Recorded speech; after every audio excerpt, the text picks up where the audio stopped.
В надзорния съвет на Касата участват 9 души. Един от тях представлява пациентските организации.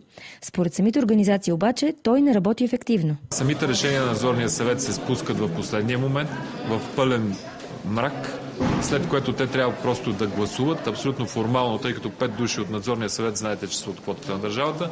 Оттам вече и самото участие на един човек от пациентите се обезмисля напълно. От 8 януари тази година представител на пациентите в Касата става Диана Хаджиангелова.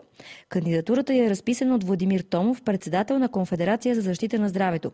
Оказва се обаче, че тази му длъжност тогава е била нелегитимна, защото е оспорвана от друг тогавашен член на организацията Станимир Хасарджиев. Мене ме избраха единодушно с един глас против. Може би няколко седмици след това започнаха действия от тяхна страна, свързани с саботиране работата на самата организация. Тръгваме да го съответно регистрираме. Оказва се, че няма как да се регистрира. На следващото редовно заседание на Конфедерация за защита на здравето през април легитимният председател Виолета Антонова е сменена от Владимир Томов. На 27 май Софийският градски съд регистрира новото ръководство.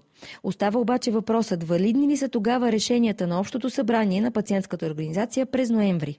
Ако отменено каквото и да е решение, на каквато и да е фаза, това, което е взето на първото събрание, да го наречем нелегитимното, отпада и ще трябва да се проведе следващото събрание, на което се вземат или същите решения вече с законен състав, или други решения, обаче пак с състав, който е легитимен. И самото общо събрание е легитимно.